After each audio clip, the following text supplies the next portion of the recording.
கர்த்தருடைய பரிசுத்த நாமத்திற்கு ஸ்தோத்திரம் உண்டாவதாக. இன்றைய ஜீவவார்த்தை நிகழ்ச்சியை கேட்டுக்கொண்டிருக்கும் அனைவரையும் கர்த்தருடைய பரிசுத்த நாமத்தினால் வாழ்த்துகிறேன், ஆசீர்வதிக்கிறேன்.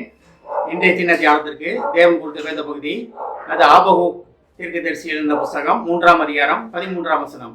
ஆபகூக் 3:13. அதன் முன்பகுதி, உமது ஜனத்தின் ரட்சிப்புக்காகவும் நீர் அபிஷேகம் பண்ணிவித்தவனின் ரட்சிப்புக்காகவுமே நீர் புறப்பட்டீர்.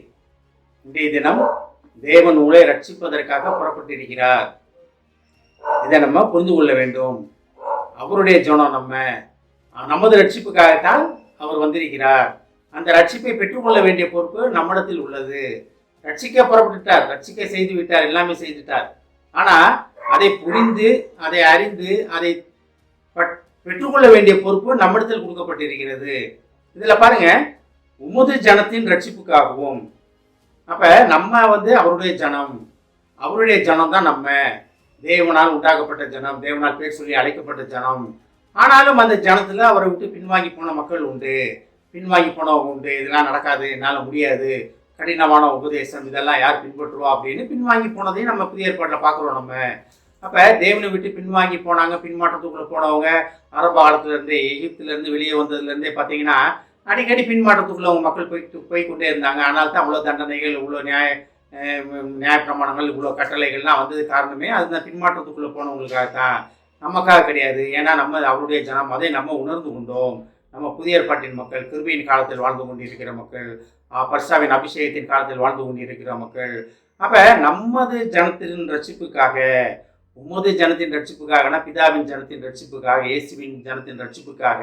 அடுத்து பாருங்க, நீர் அபிஷேகம் பண்ணிவித்தவனின் ரட்சிப்புக்காகவும். அப்ப தேவனால் அபிஷேகம் பண்ணப்பட்டும், தேவனால் தெரிந்து கொள்ளப்பட்டும், தேவன் ஆவியால் அபிஷேகம் பண்ணப்பட்டும் அவர் ரட்சிக்கப்படாத மக்கள் உண்டு. இதோட அர்த்தம் அதான். நீர் அபிஷேகம் பண்ணிவித்தவனின் ரட்சிப்புக்காகவே நீர் புறப்பட்டீர், ரட்சிப்புக்காகவுமே. அப்ப அபிஷேகம் பண்ணப்பட்டும் அந்த ரட்சிப்பின் பாதையில முழுமையடையாத மக்கள் உண்டு. ரட்சிப்புனா என்ன?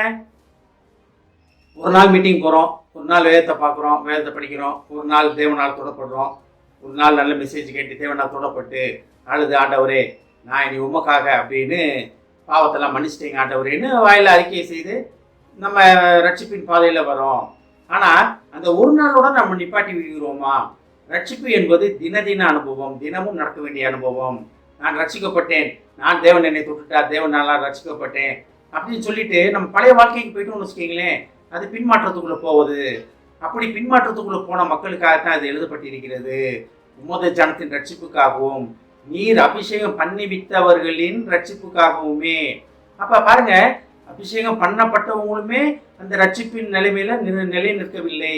அநேகர் நமக்கு சொல்லுவோம், அநேகர் நமக்கு தெரியும், அநேகர் நம்மளுமே அந்த இதுல வந்திருப்போம், நீங்களுமே அந்த பாதையில வந்திருப்பீங்க, ரட்சிக்கப்பட்ட அனுபவம் இருக்கும். ஆனால் அதை பெற்றுக்கொண்டு அதை கைப்பற்றி அதை தினம் அனுபவிக்கிறோமான்றது தான் ஒரு கேள்விக்குறி. ரட்சிப்பு என்பது அனுதின அனுபவம். டெய்லி காலையில் பல் வளர்க்குறோம், குளிக்கிறோம், டெய்லி அந்த காரியங்கள் செய்வது போல ரட்சிப்பு தினமும் காலையில் எழுந்திரிச்சோன்னா ரட்சிப்பு தேவ சமூகத்தில் அமர்ந்திருக்க வேண்டும். நான் இரவு படுக்கும் போது நம்ம செய்த காரியங்களுக்காக தேவன்கிட்ட நம்ம மன்னிப்பு கேட்கணும். அறிந்து மரியாதை செய்த பாவங்கள் உண்டு, அதற்காக தேவன்கிட்ட மன்னிப்பு கேட்கணும். இதெல்லாம் செய்தால் தான் அந்த ரட்சிப்பை நம்ம காத்துக்கொள்வோம். ஆனால் ஒன்ஸ் நம்ம அதில் ரெகுலராக செய்ய செய்ய செய்ய செய்ய செய்ய செய்ய நமக்கு உள்ளத்தில் இருக்க எண்ணத்தின் அழுக்குகள், செய்ய காரியங்கள், கண்ணின் பார்வைகள் எல்லாமே சகலமும் புதிதாக மாறிவிடும். அப்ப அந்த ரட்சிப்பு என்பது தொடர்ந்து செய்ய நடக்க வேண்டிய காரியம். ஆனால் தான் நீர் அபிஷேகம் பண்ணிவித்தவனின் ரட்சிப்புக்காகவுமே நீர் புறப்பட்டீர். அப்ப தேவன் புறப்பட்டு இருக்கிறார். எதுக்காக? ரட்சிக்கப்பட்டவர்களை பாதுகாத்துக் கொள்வதற்காக, அவர் ஜனத்தை பாதுகாத்துக் கொள்வதற்காக. நம்ம அவரோட ஜனம்னு சொல்லிட்டு, நம்ம ரட்சிக்கப்பட்டேன்னு சொல்லிட்டு அதில் தொடர்ந்து நிலை நிற்பதற்காக தேவன் நம்மளை அழைக்கிறார். அதற்காகத்தான் தேவன் நம்மளுக்காக பரிந்து பேசி கொண்டிருக்கிறார். பிதாவின் வலது பாரசத்தில் அமர்ந்திருக்கிறார்னா நமக்காக பரிந்து பேசி கொண்டிருக்கிறார். ரட்சிப்பு என்பது அனுதின அனுபவம். இதை கேட்டுக்கொண்டிருக்கும் விசுவாசிகளே, அனுதின அனுபவத்துக்கு, ரட்சிப்பின் அனுபவத்துக்குள்ள நம்ம நடந்து செல்வதற்காக, நம்ம அதை கை கொள்வதற்காக தேவன் நம்மளை அழைக்கிறார். அழைத்த தேவன் உண்மை உள்ளவர். ஆமென். ஜெபிப்போம். எங்களை அதிகமாக நேசிப்ப அன்பின் பரலோக பிதாவே, நீர் அபிஷேகம் பண்ண எங்களின் ரட்சிப்புக்காக நீர் புறப்பட்டு வந்திருப்பதற்காக நன்றி நன்றி நன்றி ஆண்டவரே. பேசுதாமனே, உமது அழைப்பை நீர் வந்திருப்பதை அறிந்து கொண்டு புரிந்து கொண்டு அதன்படி நடக்க எங்களுக்கு உதவி செய்யும் ஆண்டவரே. இதை கேட்டுக்கொண்டு ஒவ்வொருவரையும் ஆசீர்வதிக்கிறோம் அப்பா. ஒவ்வொரு குடும்பத்தையும் ஆசீர்வதிக்கிறோம் ஆண்டவரே. ஏஸ்தாபனை குடும்பத்திலே ரட்சிக்கப்படாதவர்களை உமுதுகற்ற தருகிறோம் அப்பா. அபிஷேகம் பண்ணப்படாதவர்களை உமுதுகற்ற தருகிறோம் அப்பா. நீ அபிஷேகம் பண்ணிவிட்டீர், ரட்சித்து விட்டீர் என்பதை அவர்கள் உணர்ந்து அதை பெற்றுக்கொள்ள உதவி செய்யும் ஆண்டவரே. ஏஸ்தாபனை சிலுவையிலே சகலத்தையும் நீ செய்து முடித்து விட்டீர் என்பதை உணர்ந்து அதற்கு நன்றியாக அதற்கேற்றபடி நடந்து கொள்ள உதவி செய்யும் ஆண்டவரே. ஆசீர்வதிக்கிறோம் அப்பா. இயேசுவின் மூலமாய் கேட்கிறேன் நல்ல பிதாவே, ஆமென். கர்த்தர் உங்களை ஆசீர்வதிப்பாராக.